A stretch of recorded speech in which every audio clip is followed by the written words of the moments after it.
This is a wrap-up before Mr. Shelley comes back on the stage, so I'm just the warm-up man once again.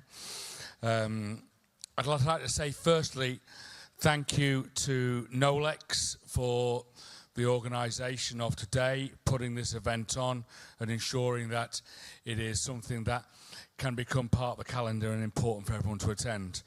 I also want to say a really big thank you to all the suppliers that are here today for their support of this event, their support of NHS catering, their innovation that they bring to the table, and I think most of it all for their free food and lunch that we had today. We will give them a round of applause, everybody, please. Thank you.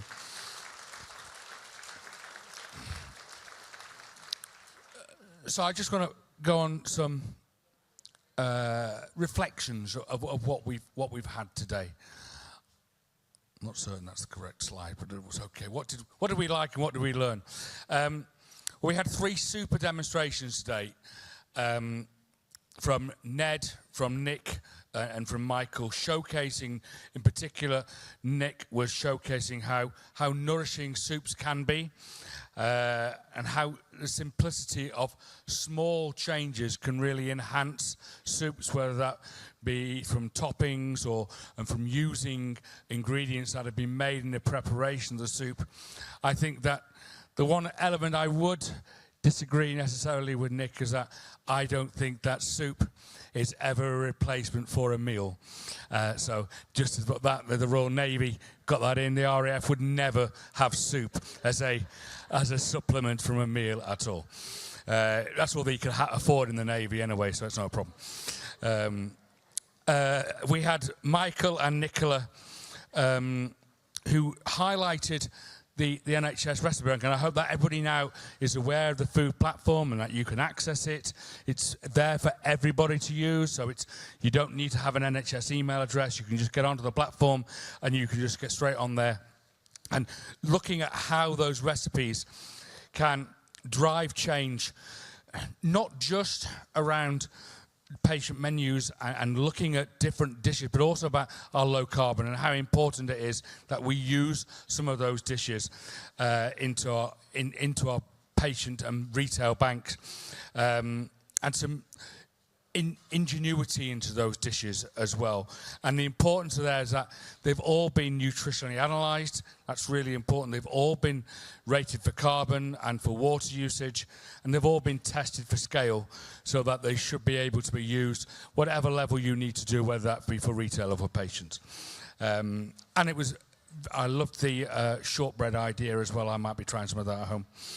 And then we had Ned, who started the day off under trying circumstances as he had to deal with me. And he showed how important it is that we can blend our dishes and use products that are seen as being not available to the NHS. Putting venison in there. Venison is cheaper than beef, it is more nutritious than beef, it's lower carbon than beef. You can get it on your menus. Ned at GST and other trusts within here have also led the way in there. And Ned's dish was showing how important it is that you can support retail and how you can have innovation in retail and how you can drive income in retail and also how you can carve in retail as well. And it's always important to remember how Ned can carve. We had our presenters and panelists who provided thought-provoking issues to discuss and inspiration as well. We had our retail panel who really showed how varied, how complex it is to provide retail for 24/7, how the NHS with 223 different trusts and different models within those trusts, how difficult that can be. But there are solutions out there and there are opportunities out there, and following some trends, making certain that we are not afraid to look at what we are doing, what is happening on the high street, and look at brands and how brand awareness can help bring some of that into your trust. And don't be frightened of putting, for those of you who fresh cook, Don't be frightened about what you're putting on your patient menu. Put it on your retail menu as well. Have trust and belief in what you serve. We had our CYP and children's panel looking at the emotive subject of how important it is to ensure that we look after the children of today and of the future of tomorrow, and ensure that we are giving them and their parents and their carers the right amount of nutrition. How we can all do that. We can all do better. I don't think there's anybody here who's working in a trust can say, we get it perfect every single time. And some of the solutions that came up, and David had a very simple thing of how they did that at Sodexo. And that's the kind of thing we should be following. We need to look at what we can do, what everybody can do. We can all do one thing better. And let's make certain that we do not forget how important it is for our children. And underpinning all this, underpinning every single thing that we've really spoken about today, whether that be from Ned at the beginning, through Nick, through Michael, through Nicola, through our retail panel, which was discussed quite a lot, is about leadership. And Sarah showed how important leadership is, how important leadership can make a change, a massive change in a trust.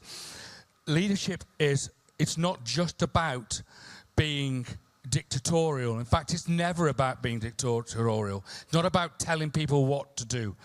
It's explaining why you're doing things. And one of the most important things I would say to every single person is allow your team to fail. Have a culture of failure within your trust. If you don't let people fail, they're never going to innovate. They have to be able to give an opportunity to do things and then fail, and you then show and help them, guide them to that next step. And Sarah was very keen in showing that, how they've led their teams and gone through a starting place and then come to where they are now, where they have 2 teams into NHS Chef. And as Phil started this day saying, there are some people who said, we can't be here because we don't have the time. Well, Sarah has led her team that they can have 4 chefs going to NHS Chef for a week. So that in alone shows how important they put leadership in that trust. And then we had about allergens and how we feel we know a lot about allergens.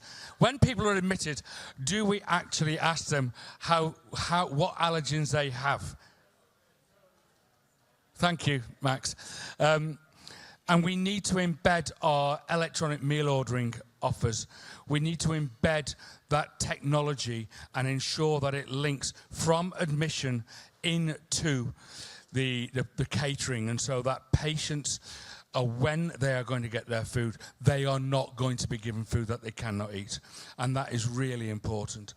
We see an awful lot of directives about allergens. What we need to ensure is that we actually put it into practice and we understand how it fits in all different parts, into retail and into patient catering. We have to understand how we give that information onto the ward.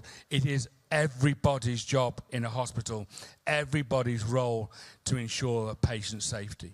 So it was a whistle-stop around allergens, but we'll ensure that there is a webinar to follow so that everybody can have a little bit more in-depth and be able to ask questions around that as well.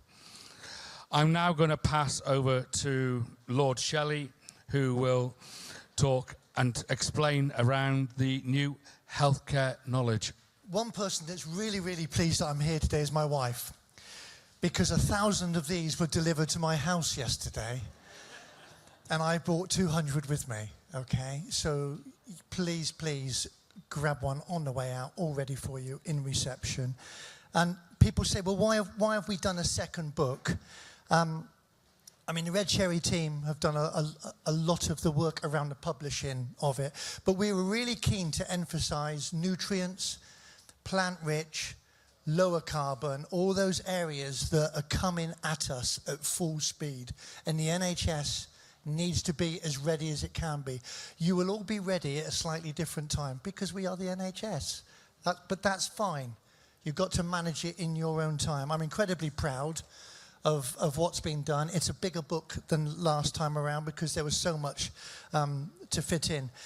And the amount of people that have given their time for this book, it's not just their time, it's their words, it's their wisdom. And I think it will drive menu choice change in the future. Across our regions, we're seeing various reasons why our menus, should start to reflect and prioritize the different needs and requirements. Your menus should reflect your regions and your patient acuity. So I'm just going to read out a couple of names on here. These are the people that have written their stories in this book and given their time. So apart from the Right Honourable Tim Radcliffe, we've got Liz Stockley, the culinary medicine team, Idris Anwar, Alex Hammond, Chef Lisa Goodwin-Allen, Noor Arafai, Max Kindred, Orla Curran, Matt Bradley, Ronnie Parrott-Harris, Sarah Folds, Nick Vardis, Ralph Mansour, Ima Jordan, Ian Robertson, and Sean Langford. I hope I haven't missed anybody out, but I've got to say, what you've written and put together is absolutely amazing. You should be really, really proud, and I think we're going to see a change. You are the drivers of that change. Thank you for being here today. I hope you've enjoyed it. Please, safe travels back. Look forward to seeing you all soon. Thank you very much.